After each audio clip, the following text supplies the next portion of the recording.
혹시 대화 중에 투명인간이 된 기분 느껴보신 적 있나요? 분명히 나도 대화에 참여하고 있는데 어느새 내 의견은 슬쩍 비켜나가고 마치 나만 빼고 이야기가 진행되는 듯한 소외감, 미소를 짓고 있지만 속으로는 불편한 감정이 스멀스멀 올라오는 경험 다들 한 번쯤은 있으실 겁니다. 어쩌면 좋은 게 좋은 거지 하며 애써 넘기거나 속상함을 감추고 겉으로는 태연한 척했을 수도 있습니다.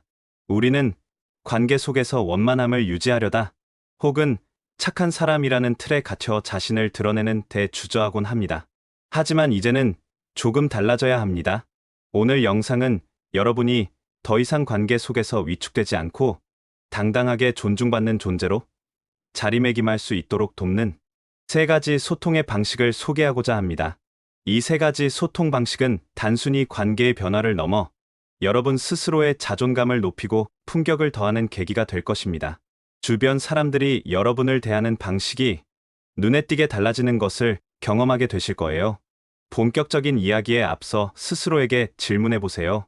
나는 내 생각이나 감정을 솔직하고 효과적으로 전달하여 상황을 긍정적으로 이끌어 본 경험이 있는가?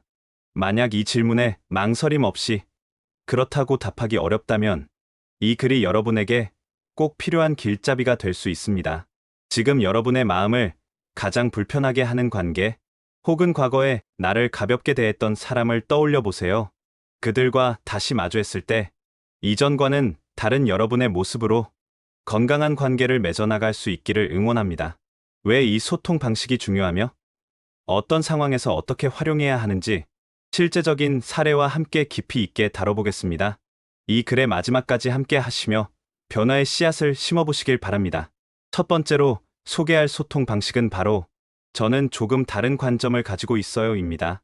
이 말은 평범해 보이지만 상대방의 태도를 부드럽지만 단호하게 전환시키는 힘을 지닙니다. 대부분의 사람들은 자신의 의견에 반하는 이야기를 들으면 방어적이 되거나 불쾌감을 느끼기 쉽습니다. 하지만 이 표현은 다릅니다. 직접적으로 틀렸다거나 그건 아니다라고 말하는 대신 나의 생각이 존재함을 정중하게 알리는 방식입니다. 이는 상대방을 공격하지 않으면서도 나의 독립적인 사고를 드러내는 세련된 경계 설정입니다. 예를 들어 마케팅팀의 이지혜 씨는 회의 때마다 팀장의 의견에 무조건 동조하는 경향이 있었습니다. 자신의 아이디어가 더 효과적이라고 생각될 때도 있었지만 분위기를 해칠까봐 입을 닫곤 했죠. 그 결과 팀의 방향이 잘못 흘러갈 때도 수동적으로 따라갈 수밖에 없었습니다. 그러던 어느 날 팀장이 비효율적인 프로모션 방안을 제시하며 다들 이견 없으시죠? 라고 물었을 때 지혜 씨는 용기를 내어 말했습니다. 팀장님, 저는 조금 다른 관점을 가지고 있습니다. 잠시 침묵이 흘렀지만 그녀는 이어서 이런 방식으로 접근해 보는 것은 어떨까요? 라며 대안을 차분히 제시했습니다. 팀장은 잠시 놀란 듯했지만 그녀의 논리적인 설명에 귀를 기울이기 시작했습니다. 그날 이후 회의 분위기는 미묘하게 달라졌습니다. 동료들은 지혜 씨를 단순히 수동적인 팀원이 아닌 주체적인 생각을 가진 사람으로 인식하기 시작했고 그녀를 대하는 태도도 훨씬 존중하는 방향으로 바뀌었습니다. 이 말의 힘은 강압적인 주장이 아니라 다름을 인정하는 유연함에서 나옵니다. 무시당하는 사람과 존중받는 사람의 차이는 종종 이런 미묘한 언어 선택에서 비롯됩니다. 혹시 지금 떠오르는 관계나 상황이 있다면 다음번에는 이 말을 먼저 사용해 보세요. 상대방은 여러분을 새로운 시각으로 바라보기 시작할 것입니다. 말 한마디가 당신의 이미지를 만들고 그 품격이 관계의 질을 결정합니다. 다음으로 여러분을 섣불리 판단하거나 함부로 대하지 못하게 만드는 두 번째 소통 방식을 알려드리겠습니다. 바로 그 부분은 제가 잠시 검토해 보겠습니다입니다. 이 말 역시 단순해 보이지만 자주 사용하는 사람은 상대에게 신중하고 주체적인 인상을 줍니다. 왜 그럴까요? 여기에는 두 가지 중요한 의미가 내포되어 있습니다. 첫째, 나는 즉흥적으로 결정하지 않는다는 자기 통제력을 보여줍니다. 둘째, 나의 시간과 판단은 존중받아야 한다는 자기 존중의 메시지를 전달합니다. 우리가 흔히 저지르는 실수 중 하나는 어떤 요청이나 제안에 대해 깊이 생각하지 않고 네, 알겠습니다. 그렇게 할게요 라고 바로 답하는 것입니다. 물론 긍정적인 태도가 필요할 때도 있지만 모든 상황에서 즉각적인 수락은 때때로 깊은 고민 없이 쉽게 움직이는 사람이라는 인상을 줄 수 있습니다. 프리랜서 디자이너 박민준 씨의 경우를 예로 들어보죠. 그는 클라이언트나 협업 파트너들의 요청에 늘 빠르게 응답하는 것으로 유명했습니다. 이시안, 오늘까지 수정 가능할까요? 이 작업 추가로 좀 맡아주실 수 있죠? 같은 부탁에 그는 늘 네, 해볼게요 라고 답했습니다. 처음에는 성실하다는 평을 받았지만 점차 당연하게 추가 업무를 요구받거나 무리한 일정을 강요받는 일이 잦아졌습니다. 그러던 어느 날 한 클라이언트가 또다시 촉박한 마감 기한을 제시하며 추가 디자인을 요청했습니다. 민준 씨는 잠시 숨을 고르고 이렇게 답했습니다. 그 부분은 제가 잠시 검토해보고 내일 오전에 답변 드리겠습니다. 정중하지만 이전과는 다른 단호함이 묻어나는 그의 말에 클라이언트는 아, 네 알겠습니다. 그럼 기다리겠습니다 라며 한 발 물러섰습니다. 그 후로 민준 씨는 비슷한 요청을 받을 때마다 바로 답하기보다 신중하게 검토 후 답변하는 태도를 유지했습니다. 그러자 무리한 요구는 눈에 띄게 줄었고 오히려 그의 전문성과 시간을 존중하는 분위기가 형성되었습니다. 이 말은 결정을 회피하겠다는 의미가 아닙니다.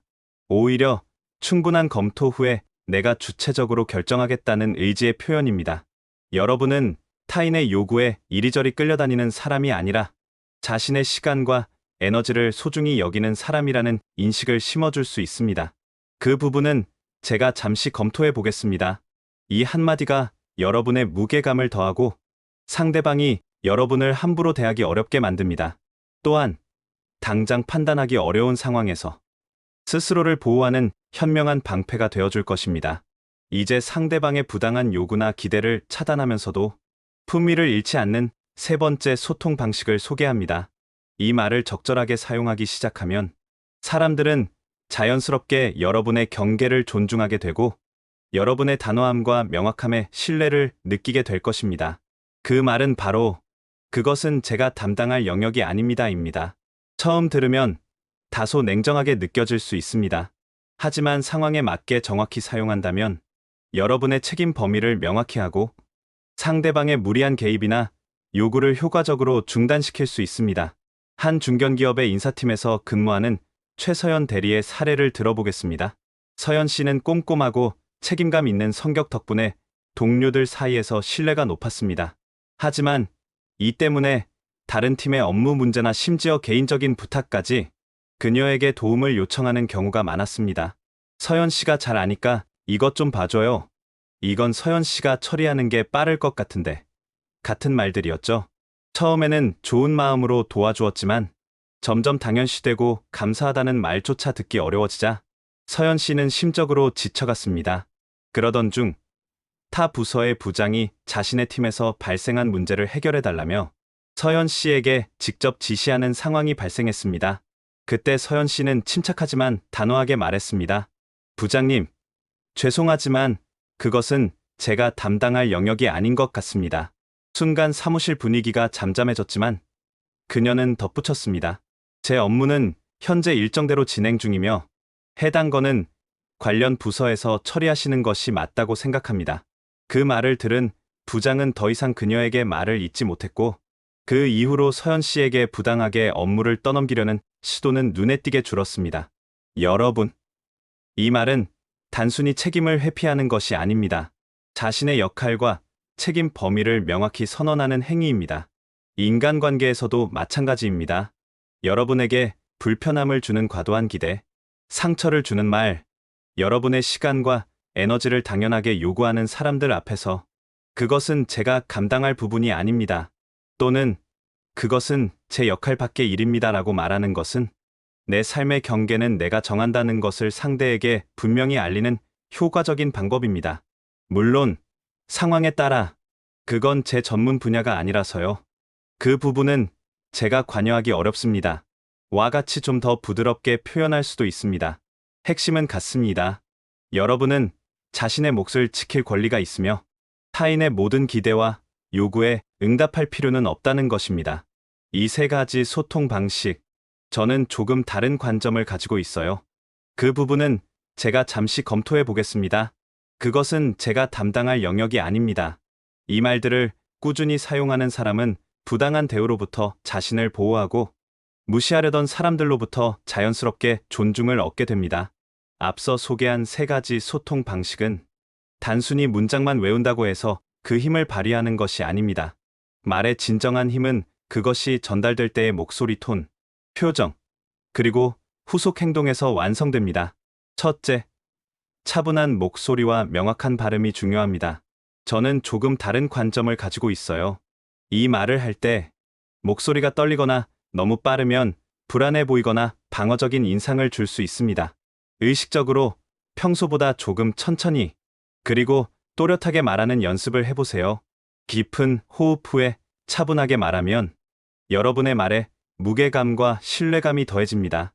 둘째, 진중한 표정과 시선 처리가 필요합니다. 그 부분은 제가 잠시 검토해 보겠습니다. 이 말을 할 때는 가벼운 미소보다는 진지한 표정이 더 효과적입니다. 상대방의 눈을 부드럽게 응시하며 말하세요. 시선을 피하거나 말끝을 흐리면 여러분의 의사가 진지하게 받아들여지지 않을 수 있습니다. 나는 내 판단을 존중하며 신중하게 결정할 것이다 라는 내면의 확신을 눈빛에 담아 전달하세요. 셋째, 일관성 있는 태도를 유지해야 합니다. 그것은 제가 담당할 영역이 아닙니다. 이 말은 특히 단호함이 중요합니다. 거절이나 경계 설정 후에 미안한 마음에 다시 상대방의 요구를 들어주거나 자신의 말을 번복하면 오히려 이전보다 더 가벼운 사람으로 인식될 수 있습니다. 만약 상대방이 그래도 좀 도와주면 안 될까? 라고 다시 요청한다면 부드럽지만 단호하게 도와드리고 싶은 마음은 있지만 현실적으로 제 역할 범위 밖의 일이라 어렵습니다. 와 같이 일관된 입장을 유지하는 것이 중요합니다.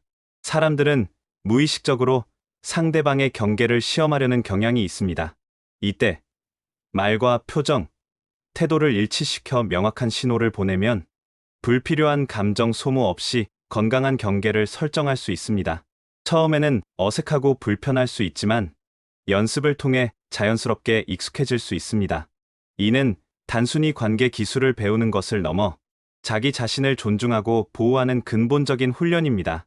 그렇다면 이 세 가지 소통 방식을 실제로 삶에 적용했을 때 사람들의 반응은 어떻게 달라질까요? 몇 가지 가상의 사례를 통해 그 변화를 살펴보겠습니다. 직장에서 늘 동료들의 부탁을 거절하지 못하는 예스맨이었던 김민수 팀장은 타 부서 팀장이 당연하다는 듯이 자료 분석을 부탁했을 때 처음으로 죄송하지만 그것은 제가 담당할 영역이 아닌 것 같습니다. 저희 팀 업무 일정상 지금은 어렵습니다라고 답했습니다. 처음에는 당황하던 상대방도 그의 단호함에 더 이상 요구하지 못했고 그 이후 민수 씨는 만만하게 부탁할 수 있는 사람이 아닌 자신의 영역이 확실한 전문가로 인식되기 시작했습니다. 친구들 사이에서 늘 배려심 깊다는 평을 들었지만 때로는 친구들의 갑작스러운 부탁에 자신의 계획을 포기해야 했던 박지연 씨는 약속 시간 직전에 늦는다는 친구에게 이전과 달리 갑자기 그러면 곤란한데 그럼 오늘은 어렵고 다음에 다시 약속 잡는 게 좋겠어 라고 답했습니다. 처음에는 서운해하던 친구도 지연 씨의 입장을 이해했고 그 후로는 약속을 더 신중하게 생각하고 지연 씨의 시간을 존중하는 태도를 보였습니다. 가정 내에서 자녀들의 요구를 묵묵히 들어주던 이정숙 여사는 자녀들이 가족 여행 계획을 일방적으로 통보했을 때 조용히 얘들아, 엄마는 조금 다른 관점을 가지고 있단다라고 말문을 열었습니다. 그리고 자신의 생각을 차분히 이야기했죠. 자녀들은 처음으로 어머니의 생각에 귀 기울이게 되었고 그 이후 가족 내 중요한 사안에 대해 정숙 씨의 의견을 먼저 묻고 존중하는 분위기가 만들어졌습니다. 이 사례들처럼 세 가지 소통 방식은 단순한 거절이나 반박이 아닙니다. 자기 존중을 바탕으로 건강한 관계를 설정하고 타인으로부터 존중을 이끌어내는 효과적인 도구입니다. 만약 지금 어떤 관계에서든 불편함이나 부당함을 느끼고 있다면 이 문장들을 용기 내어 사용해 보세요. 여러분의 삶에 긍정적인 변화를 가져올 작은 시작이 될 것입니다. 우리가 이 세 가지 소통 방식을 익혀야 하는 이유는 무엇일까요? 저는 조금 다른 관점을 가지고 있어요. 이 말은 단순히 당신과 생각이 다르다는 것을 넘어 나는 나만의 고유한 생각과 시각을 가진 독립적인 존재임을 선언하는 것입니다. 관계 속에서 자신의 목소리를 내지 못하는 것은 스스로를 희미한 존재로 만드는 일입니다. 자신의 다름을 건강하게 표현할 때 우리는 비로소 온전한 자신으로 존중받을 수 있습니다. 그 부분은 제가 잠시 검토해 보겠습니다. 이 말은 즉각적인 반응을 요구하는 세상 속에서 나의 내면을 먼저 살피고 신중하게 행동하겠다는 성숙한 태도의 표현입니다. 이는 시간을 벌기 위한 핑계가 아니라 나의 판단력과 시간의 가치를 스스로 인정하겠다는 다짐입니다. 충분한 숙고 후에 내리는 결정은 관계에 안정감을 더하고 여러분을 더 신뢰할 수 있는 사람으로 만들어줍니다. 그것은 제가 담당할 영역이 아닙니다. 이 말은 무책임함이 아닌 나의 역할과 책임의 경계를 명확히 하겠다는 용기 있는 자기 보호 선언입니다. 우리는 모든 것을 짊어지려다 오히려 타인에게 휘둘리고 정작 중요한 자신의 삶을 돌보지 못하게 될 수 있습니다. 책임의 경계를 설정하는 것은 타인의 부당한 기대로부터 자신을 지키고 자신의 에너지를 가장 중요한 곳에 집중하겠다는 의지의 표현입니다. 결국 이 세 가지 말은 타인을 공격하기 위한 날카로운 창이 아니라 나 자신과 건강한 관계를 지키기 위한 단단한 방패입니다.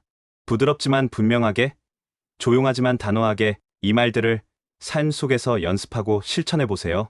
누군가 여러분의 경계를 넘어서려 할 때 이 말들이 여러분을 든든하게 지켜줄 것입니다. 마지막으로 기억해 주세요. 여러분의 말은 여러분의 마음과 생각을 비추는 거울입니다. 스스로를 존중하고 당당하게 생각할 때 여러분의 말 또한 자연스럽게 품격 있고 존중받게 될 것입니다. 이 영상이 여러분의 삶의 작은 용기와 긍정적인 변화를 가져다 주었기를 바랍니다. 우리 모두가 서로를 존중하는 건강한 소통을 통해 더 나은 관계를 만들어가기를 응원합니다.